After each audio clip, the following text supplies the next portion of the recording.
mun na bɛɛ mago bɛ kuran na kuranko gɛlɛya in a gɛlɛya bɛ bɛɛ de kan a gɛlɛya bɛ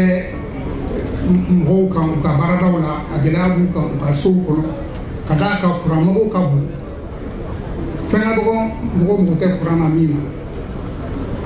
an EDM baarakɛlaw an b'o dɔn aw ka daw la k'a fɔ ko an b'o dɔn ka d'a kan an b'aw cɛla an y'aw balima de an y'a dɔ de EDM baarakɛlaw an ye aw dɔw de gɛlɛya min b'aw kan a b'an yɛrɛ kan a b'an ka duw kan a b'an balimaw kan a b'an teriw kan a b'an limanaw kan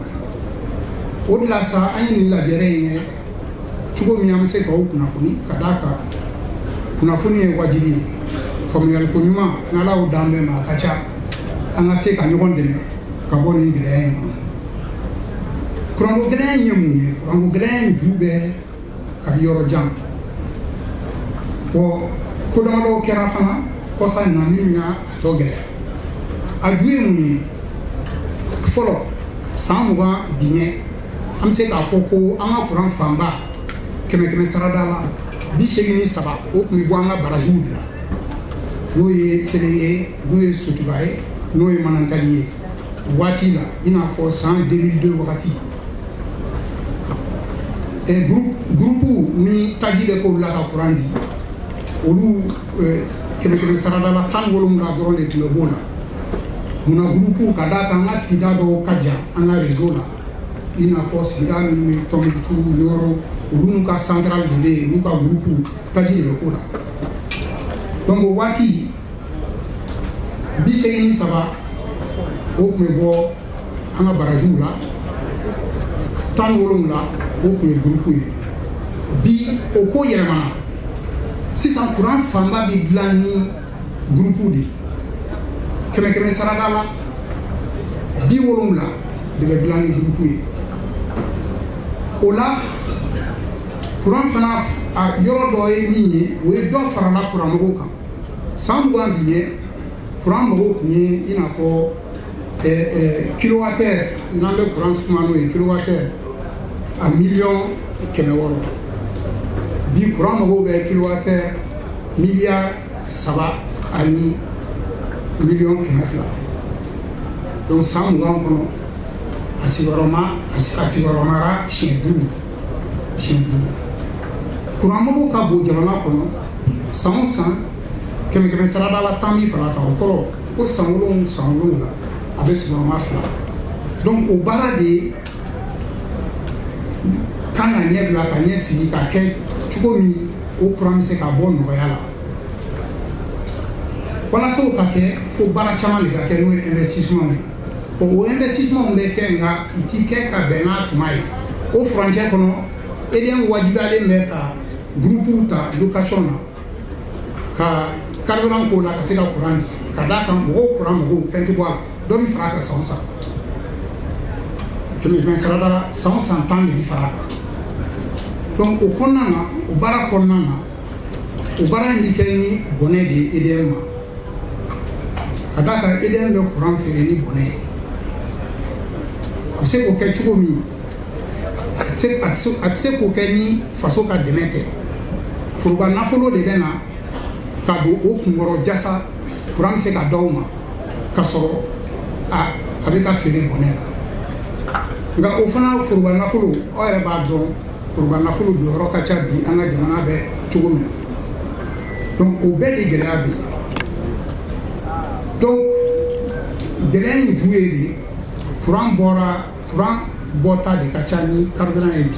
donc fo ka na ni carburant ye ka se ka kuran dilan carburant fana dɔ farala sɔngɔ kan bɛɛ bɔr'o kalama kabi 2022 carburant sɔngɔ kɛra sigiyɔrɔma 2 ye bɛɛ y'o ye station na donc o bɛɛ de gɛlɛya o bɛɛ de nana dɔ fara kuran musaka kan o musaka EDM ka feere tɛ se k'o musaka kumabɔ fo ni jamana ɲɛmɔgɔw ka dɛmɛ ye o de gɛlɛyaba bɛ an ka kuranko kan o la sa an ye laɲiniw kɛ cogo min sunkalo in kɔni a kuranko bɛ se ka nɔgɔya cogo min dɔ bɛ se ka bɔ a gɛlɛya la cogo min o laɲiniw kɔnɔna na faso yɛrɛ ye carburant litri million binani ani fila ɲini kabi janvier kalo cogo min o bɛ se ka dɔ kɛ kuran mago la o kɔnɔna na an ka sunkalo in na litiri miliyɔn 28 o bɛna bɛn sunkalo mago ma ka se ka dɔ bɔ kurantigɛ la ka fara o kan an yɛrɛ EDM mɔgɔw an y'a labɛn cogo min an ka mansinw bɛɛ bɛ se ka pɛrɛ k'a bɛn sunkalo ma cogo min n'u ye taji sɔrɔ dɔrɔn kuran kana tigɛ kuran ka se ka di o baaradaw bɛ an ka mansinw na o b'an ka kuranjuruw la o b'an ka pɔsiw la EDM baarakɛlaw bɛɛ cɛsirilen b'o baara kɔnɔna na cogo min nɔgɔya bɛ se ka kɛ an ka sunkalo in tɛmɛko ɲuman na tagalen ɲɛfɛ baara caman bolo dalen cogo min an bɛ se ka bɔ nin kuran in gɛlɛya kɔnɔ nka o baarada ninnu bɛna na dɔɔnin dɔɔnin ka se ka carburant ta dɔgɔya an ka kuran mɔgɔw la ka se ka yɛlɛma tile ani bajurufɛ kuranw ani hali fiɲɛ yɛrɛ kuran minnu di o ni fɛɛrɛ wɛrɛw jamana ɲɛmɔgɔw bɛ ka minnu fɛɛrɛ tigɛ cogo min kuranko bɛ se ka nɔgɔya n bɛ fɛ ka min fɔ aw ye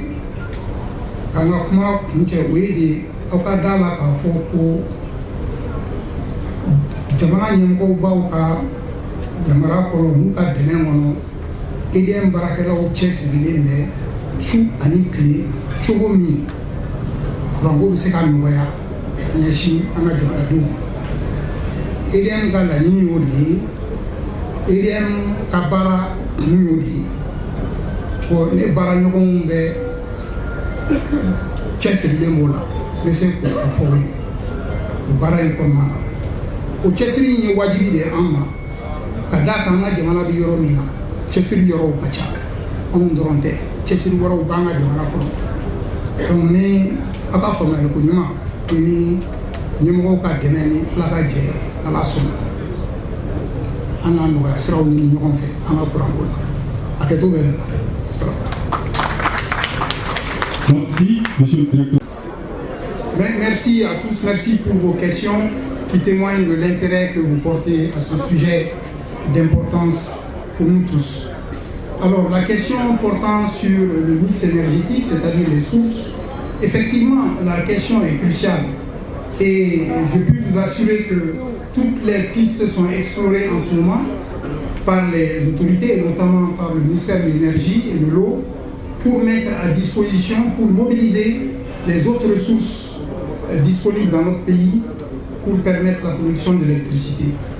Je vous disais tantôt dans mon propos qu'il y a un plan de développement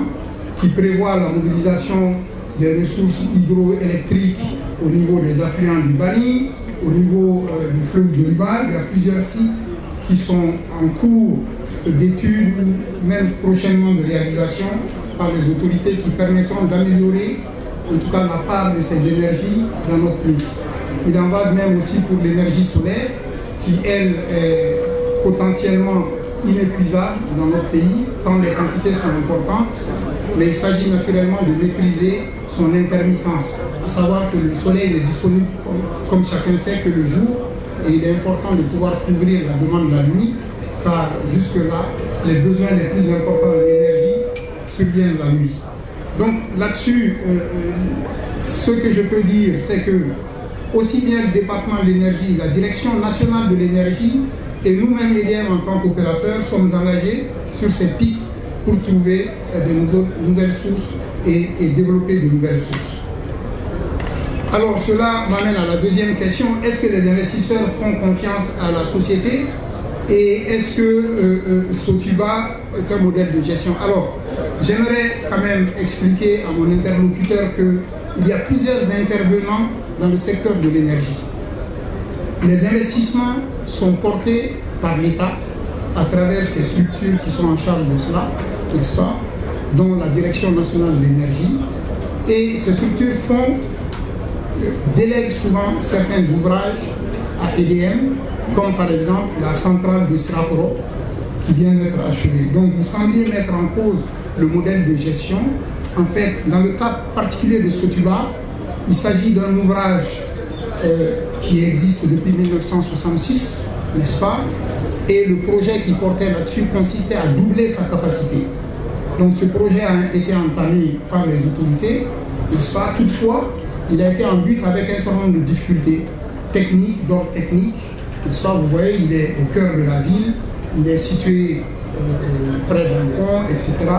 Donc ces travaux ont nécessité des coûts importants, notamment pour pouvoir faire les excavations dans la roche et ainsi de suite. Et pour toutes ces raisons, et compte tenu de l'effort financier nécessaire pour l'achever, pour le moment il est à l'arrêt, mais il y a des engagements au plus haut niveau pour pouvoir avancer sur ce projet. Alors c'est vrai, de loin, votre constat est, comment dirais-je, est sans détour. On voit cette excavation en pleine ville et un projet qui n'avance pas. Mais je vous invite à vous rapprocher davantage de ceux qui ont la gestion de ce projet pour en savoir davantage et mieux informer les populations et ne pas jeter, comme on dit, le bébé avec l'eau du bain. Enfin, la question portant sur voilà, le BMS, Dismako, Sunolo Inkonana, c'est qu'à Tibet Ah, anga nyefoli kumba kuode kaseka a jiramgola ka foko fereo ni chesiru kelen no chugo mi kurantige dokseka bwala anga nikalo ino ala ni kraso o fereo di nyefora o fereo daw di yoro chamana kaseka tajiko sabati santralu kaseka kurandi donc o fereo lube latgelen ni jamana nyemo yere ka deme chugo mi o seka no Mam se ka min fara o kan EDM an bɛna to ka an ka plan de délestage du programme ye cogo min mɔgɔw bɛ se ka a dɔn waati min na u bɛ courant sɔrɔ waati min na u bɛ courant sɔrɔ cogo min ka se k'u ka labɛnw bɛn o ma u ka jisumakow n'u ka mɔgɔw bɛn o wagatiw ma ni Ala ka jɛ an ka laɲini ye min ye an ka cɛsiri ye min ye cogo min nɔgɔya bɛ se ka kɛ kurantigɛ ko